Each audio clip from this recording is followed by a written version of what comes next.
Guys, so ഇന്നൊരു campus tour ആയാലോ. So this is Al Farabi. അപ്പോൾ നമ്മളെല്ലാവരും ഇവിടെ സെക്കൻഡ് ഇയർ MBBS ചെയ്യുന്ന സ്റ്റുഡൻസ് ആണ്. മൈസെൽഫ് നന്ദന, ഹസ്ന, ജസ്ന. നമ്മൾ അൽഫറാബി യൂണിവേഴ്സിറ്റിനെ പറ്റി കുറേ റൂമേഴ്സ് കേട്ടിരുന്നു. സോ അതിൻ്റെ ഒരു റിയാലിറ്റി പറഞ്ഞു തരാനും പ്ലസ് നമ്മളെ ക്യാമ്പസ് ഒന്ന് കാണിച്ചു തരാനും വേണ്ടിയിട്ടാണ് നമ്മൾ ഇന്ന് വന്നിരിക്കുന്നത്.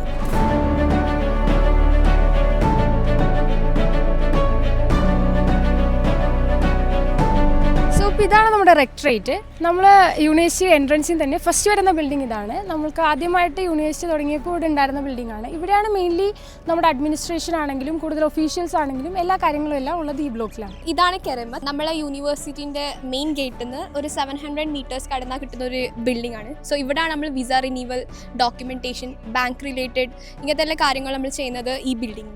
സോ ഇതാണ് നമ്മുടെ യൂണിവേഴ്സിറ്റി ലൈബ്രറി. നമ്മുടെ സെൻട്രൽ ഏഷ്യയിൽ വെച്ച് തന്നെ ഏറ്റവും വലിയ യൂണിവേഴ്സിറ്റി ലൈബ്രറിയാണ്. ബുക്ക് ബേസ്ഡ് ലൈബ്രറി അല്ല, എന്നാൽ നമുക്ക് AI ടൂൾസ് യൂസ് ചെയ്തിട്ട് പഠിക്കാനുള്ള വേരിയസ് ഓപ്ഷൻസ് ഉണ്ട്. ലൈബ്രറി മാത്രമല്ല, എന്നാൽ നമുക്കിവിടെ ഒരു മ്യൂസിയം കൂടെ അവൈലബിൾ ആണ്. ഈ സ്റ്റാച്യൂവിൽ കാണുന്ന ഇദ്ദേഹമാണ് അൽഫറാബി, ഫേമസ് ഫിലോസഫർ, സ്കോളർ. ഇദ്ദേഹത്തോടുള്ള ഒരു റെസ്പെക്റ്റും കൊണ്ടാണ് നമ്മളെ യൂണിവേഴ്സിറ്റിക്ക് അൽഫറാബി എന്നൊരു പേര് വന്നത്. ഇത് അഫ്സൽ സർ, നമ്മുടെ മെന്ററാണ്. ഈ റൂമേഴ്സിനെ കുറിച്ചൊക്കെ നമുക്ക് സാറിനോടും കൂടി ചോദിക്കാം. ഈയിടെയായിട്ട് നമുക്ക് അൽഫറാബിനെ കുറിച്ച് കുറച്ച് റൂമേഴ്സ് ഇറങ്ങിയിട്ടുണ്ട്. അതായത് നമ്മുടെ GMC ഗൈഡ് ലൈൻസ് അപ്രൂവ് അല്ല എന്നും അങ്ങനെ കുറേയൊക്കെ. അതിനെക്കുറിച്ച് സാറിന് എന്താ പറയാനുള്ളത്? അതായത് അതിൽ മെയിനായിട്ട് അങ്ങനെ പറയാനുള്ള ഒരു റീസൺ, അവർക്ക് അറിയുന്ന നിലവിൽ ഇത് ഇപ്പോഴത്തെ സാഹചര്യത്തിൽ കസാഖിസ്ഥാനിൽ ഇപ്പോൾ ഇറങ്ങുന്ന ബാച്ചിന് ഉൾപ്പെടെ കിട്ടുന്ന സർട്ടിഫിക്കറ്റ് എന്ന് പറയുന്നത് 5 വർഷ കോഴ്സിന് ബാച്ചലർ ഓഫ് ഹെൽത്ത് കെയർ എന്നുള്ള സർട്ടിഫിക്കേഷനാണ് കിട്ടുന്നത്. Okay, bachelor of health care എന്ന് പറയുമ്പോൾ 5 years പ്രോഗ്രാമാണ്. അത് ഇന്ത്യയിൽ വാലിഡ് ആണ്. ഓക്കെ, അത് പഠിച്ചു കഴിയുന്ന കുട്ടികൾക്ക് ഇന്ത്യയിൽ FMG എക്സാം എഴുതാം, ഇന്ത്യയിൽ വർക്ക് ചെയ്യാം. പക്ഷേ GMCയുടെ ക്രൈറ്റീരിയ മീറ്റ് ചെയ്യണമെന്നുണ്ടെങ്കിൽ ഡോക്ടർ ഓഫ് മെഡിസിൻ എന്നുള്ള സർട്ടിഫിക്കേഷൻ ആയിരിക്കും കിട്ടുന്നത്. അതിന് ഇത്ര ക്ലിനിക്കൽ റൊട്ടേഷൻ ഇത്ര ആയിരിക്കണം, ഇത്ര ഹവേഴ്സ് ഉണ്ടായിരിക്കും എന്നുള്ള ക്രൈറ്റീരിയ ഉണ്ട്. സോ അത് മീറ്റ് ചെയ്യാനാണ് 6 വർഷത്തെ കമ്പൽസറി പ്രോഗ്രാം ആക്കിയിട്ട് 2022 മുതൽ ഇതൊന്ന് മോഡിഫൈ ചെയ്തത് കോഴ്സ് പ്രോഗ്രാം. ഇപ്പോൾ നിങ്ങളുടെയൊക്കെ 6 വർഷ കോഴ്സാണല്ലോ. സോ ഈ 6 വർഷ കോഴ്സ് ലഭിക്കുന്ന കുട്ടികൾക്ക് കിട്ടുന്ന സർട്ടിഫിക്കേഷൻ എന്ന് പറയുന്നത് ഡോക്ടർ ഓഫ് മെഡിസിൻ ആണ്. ഈ doctor of medicine GMC approved ആണ്, അവരുടെ ക്രൈറ്റീരിയ മീറ്റ് ചെയ്യുന്നുണ്ട്. സോ അതാണ് ഇതിൻ്റെ ഒരു മറുപടി എന്ന് നമുക്ക് പറയാൻ പറ്റുന്ന രീതിയിൽ. അതുപോലെ തന്നെ നമുക്കിപ്പോൾ നമ്മുടെ യൂണിവേഴ്സിറ്റീസിൽ ഒരുപാട് യൂറോപ്യൻ സ്റ്റുഡൻസ് പഠിക്കുന്നുണ്ടല്ലോ.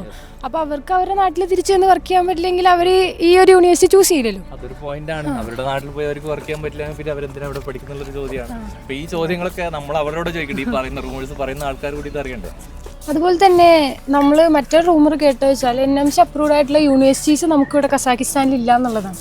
അപ്പോൾ അതിനെക്കുറിച്ചിട്ട് എങ്ങനെയാണ് കാര്യങ്ങൾ? ഇപ്പോൾ കസാഖിസ്ഥാനിൽ ഇപ്പം നിങ്ങൾ മാത്രമല്ല ഇന്ത്യൻ സ്റ്റുഡൻസ് പറയുന്നത്, നിങ്ങൾ ജസ്റ്റ് മലയാളീസ് മാത്രമാണ് കേരള സ്റ്റേറ്റ്. ബാക്കിയുള്ള സ്റ്റേറ്റിൽ നിന്നൊക്കെ ഇവിടെ സ്റ്റുഡൻസ് ഓൾമോസ്റ്റ് ഒരു 5000-ന് മുകളിലോളം ഇന്ത്യൻ സ്റ്റുഡൻസ് കസാഖിസ്ഥാനിൽ വരുന്നുണ്ട് പല യൂണിവേഴ്സിറ്റികളിലായിട്ട്. അപ്പം അത്രയും സ്റ്റുഡൻസ് വരുമ്പോൾ ഇവിടെ ഇന്ത്യൻ എംബസി ഉണ്ട്, അതുപോലെ തന്നെ ഇന്ത്യയിൽ NMC ആണെങ്കിലും ഇതൊക്കെ നോക്കിയിട്ട് ഇത് അപ്രൂവ്ഡ് അല്ലാത്തൊരു കൺട്രീൻ്റെ കാര്യത്തിൽ ഒന്നും പറയാതിരിക്കും തോന്നുന്നുണ്ടോ? അതാണ് കാരണം, ഇത്രമാത്രം സ്റ്റുഡൻസ് ഇവിടെ പഠിക്കാൻ വരുന്നുണ്ട്. ഇപ്പോൾ നമ്മൾക്കറിയാം റീസെൻ്റ്ലി 1-2 കൺട്രീസിൻ്റെത്, സെൻട്രൽ ഏഷ്യയിൽ വേറെ 2 കൺട്രീസിൻ്റെത് വിഷയത്തിൽ NMC ആണെങ്കിൽ എംബസി ആണെങ്കിൽ അവർ അഡ്വൈസറി റിലീസ് ചെയ്യുന്നത്, അഡ്വൈസറി നോട്ടീസ് റിലീസ് ചെയ്ത് കണ്ടിട്ടുണ്ടാവും. എന്തൊക്കെയാണ് NMCയുടെ ഇന്നപോലെ മാനദണ്ഡങ്ങൾ, എന്തെങ്കിലും ഇഷ്യൂസ് വരുന്നു, എന്തെങ്കിലും വേരിയേഷൻ വരുമ്പോൾ തന്നെ അത് അവർ പറയുന്നുണ്ട്. ഇത്രയേറെ സ്റ്റുഡൻസ് പഠിക്കുന്നത്, നിങ്ങളെപ്പോലെ സ്റ്റുഡൻസ് ഇവിടെ വരുന്നു, ഇത്രയും റിസ്ക് എടുത്തിട്ട് ഇത്രയും സ്റ്റുഡൻസിന് ആരെങ്കിലും കൊണ്ടുവരുമോ? ഒരു ലോജിക് മൈൻഡിൽ ചിന്തിച്ചാൽ, ഏത് കോമൺ സെൻസിൽ ഏതൊരുത്തനും അല്ലെങ്കിൽ തീരെ പൊട്ടനായിരിക്കണം അങ്ങനെ പറയുന്നുണ്ടെങ്കിൽ പറയുമ്പോൾ അറ്റ്ലീസ്റ്റ് എന്തായിരിക്കണം, അത് ഏത് ലോജിക്കുള്ള ഒരു കുട്ടിക്കും മനസ്സിലാവും. ഇത്ര ആൾക്കാർ ഇപ്പം തന്നെ റീസെൻ്റ്ലി ഇപ്പം ഗ്രാജുവേഷൻ ആകുന്ന ആൾക്കാർ ഇന്ത്യയിൽ പോയി FMG എക്സാം എഴുതുന്നുണ്ട്, അവർ വർക്ക് ചെയ്യുന്നുണ്ട്. സോ അവർക്ക് വർക്ക് ചെയ്യുമ്പോൾ പോലും ഏതെങ്കിലും ഒരു ഭാഗത്തുനിന്ന് ഇന്ത്യൻ എംബസിയോ അല്ലെങ്കിൽ NMC ആണെങ്കിലും ഇന്ന പോലെ കസാഖിസ്ഥാൻ കൺട്രിയിലേക്ക് പോകുന്നവർ ശ്രദ്ധിക്കണം. ഇന്ന പോലെ അവിടെ NMCയുടെ റൂൾസ് മീറ്റ് ചെയ്യുന്നില്ല, അല്ലെങ്കിൽ ആ ഗൈഡ് ലൈൻ പാലിക്കുന്നില്ല എന്നുള്ളത് പറയണം. ഇപ്പോൾ ലാസ്റ്റ് ഫിലിപ്പീൻസിന്റെ കാര്യത്തിൽ പറഞ്ഞിട്ടുണ്ട്, അങ്ങനെ പലതും പറഞ്ഞിട്ടുണ്ട്. NMC 5 ഗൈഡ് ലൈനെ പറഞ്ഞുള്ളൂ, അത് പാലിക്കുന്ന ഏത് യൂണിവേഴ്സിറ്റി ആണെങ്കിലും ഏത് കൺട്രി ആണെങ്കിലും ഓക്കെയാണ്. 5 ഗൈഡ് ലൈൻ ഒന്നാമത് 54 മാസത്തിന് മുകളിലായിരിക്കണം കോഴ്സ് ഡ്യൂറേഷൻ ഉണ്ടായിട്ട്, ഇവിടെ 54 മാസത്തിന് മുകളിലാണ്. രണ്ടാമത്തെ കാര്യം 12 മാസം എന്തായിരിക്കും ഇന്റേൺഷിപ്പ് ചെയ്തിരിക്കണം. പിന്നെ നിങ്ങൾ പഠിച്ച രാജ്യത്തിന് നിങ്ങൾക്ക് വർക്ക് ചെയ്യാൻ ലൈസൻസ് കിട്ടിയിരിക്കണം, ഡോക്ടറേറ്റ് വർക്ക് ചെയ്യേണ്ടത്.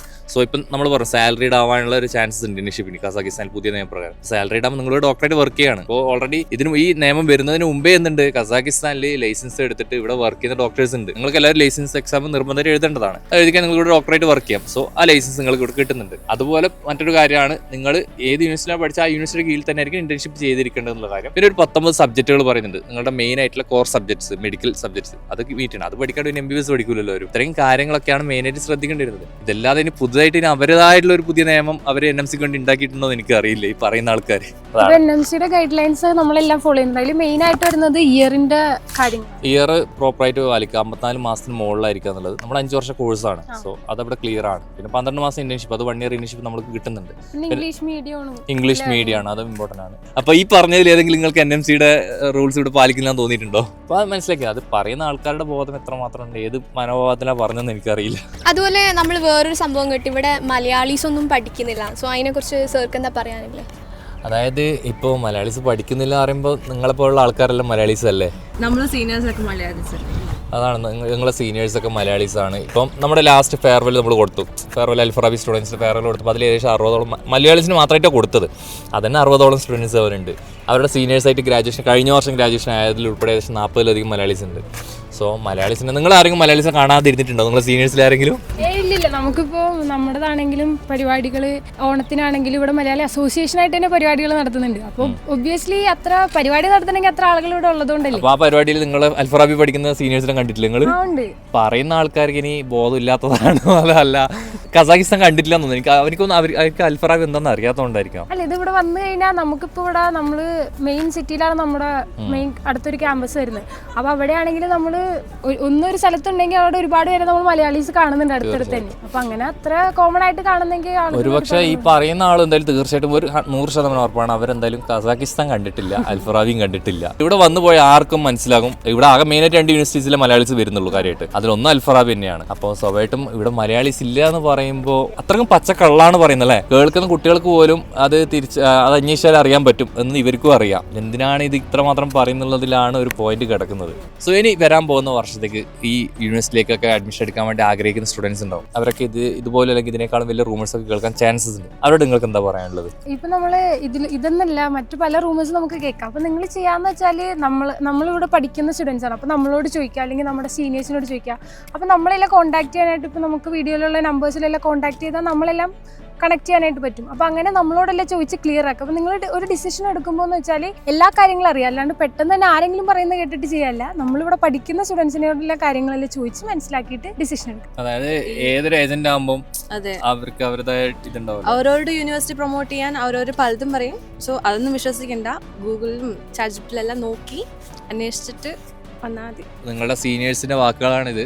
നിങ്ങൾക്ക് ഇവർ വിശ്വസിക്കാം, ഇവരോട് കാര്യങ്ങൾ ചോദിക്കാം, വളരെ നിഷ്പക്ഷമായിട്ടല്ലേ, കൃത്യമായിട്ട് പോസിറ്റീവ്സും നെഗറ്റീവ്സും ഒക്കെ നിങ്ങൾ പറഞ്ഞു കൊടുക്കണം. ഓക്കെ, ഇവിടെ എന്തൊക്കെ ബുദ്ധിമുട്ടുണ്ട്, എന്തൊക്കെ വന്നാൽ ബെനിഫിറ്റ് ഉണ്ട്, നിങ്ങൾ കണ്ട റിയാലിറ്റീസ് എന്തൊക്കെയാണെന്നുള്ളത് കൃത്യമായിട്ട് നിങ്ങൾ പറഞ്ഞു കൊടുക്കാൻ പറ്റണം. നിങ്ങൾക്ക് എന്നൊരു എക്സ്പേർട്സിൻ്റെതോ അല്ലെങ്കിൽ ഏതെങ്കിലും ഏജൻസിയുടെയോ വാക്കുകളല്ല, ഇവിടുത്തെ സ്റ്റുഡൻസ് ആണ് നിങ്ങളോട് റിയാലിറ്റി നിങ്ങളോട് കമ്മ്യൂണിക്കേറ്റ് ചെയ്യുക. സോ അത്തരത്തിലുള്ള ഓപ്ഷനാണ് നമ്മൾ തരുന്നത്. അത് നമ്മുടെ കോൺഫിഡൻ്റ് ആണ്, നമ്മുടെ ഗ്യാരണ്ടി ആണ് അല്ലേ? നിങ്ങളുടെ ഗ്യാരണ്ടി എന്താണ്? നിങ്ങളുടെ സീനിയേഴ്സ് FMG പാസ് ചെയ്യാനുള്ള ഗ്യാരണ്ടിയാണ് നിങ്ങൾക്ക്. അതൊരു കോൺഫിഡൻറ്റും കൂടിയാണ്, നമ്മൾ പ്രൂവ് ചെയ്ത കാര്യമാണ്. ചില സമയത്തൊക്കെ നമ്മൾ ഈ FMGസിൻ്റെ കാര്യം പറഞ്ഞ് ഞാൻ പല വീഡിയോ ഇട്ടപ്പോഴും അതിന് എനിക്ക് പല കമൻസും പല രീതിയിൽ മെസ്സേജും വന്നിട്ടുണ്ടായിരുന്നു. എബ്രോഡ് എല്ലാം കണക്കാണ്, അങ്ങനെയാണെങ്കിൽ അതിൽ വന്ന പലരും പല യൂണിവേഴ്സിറ്റീസ് പ്രൊമോട്ട് ചെയ്യുന്ന അവർക്കും അതായത് പലർക്കും പറയാൻ പറ്റാത്തൊരു കാര്യമാണ് നമ്മൾ കോൺഫിഡൻസോട് കൂടി പറയുന്നത്. അതായത് ഒന്ന് നമ്മുടെ വേൾഡ് റാങ്കിങ്ങിൻ്റെ കാര്യം അല്ല, യൂണിവേഴ്സിറ്റി അക്രഡിറ്റേഷൻ കാര്യങ്ങളൊക്കെ നമ്മൾ കോൺഫിഡൻ്റ് ആണ്, കാരണം പ്രൂവ്ഡ് ആണ് അല്ലേ? നമുക്ക് ആര് ചോദിച്ചാലും കാണിച്ചു കൊടുക്കാം, അതല്ലെങ്കിൽ സ്റ്റുഡൻസ് ആര് ഏത് വഴിക്ക് അന്വേഷിച്ചാലും അറിയാൻ പറ്റും.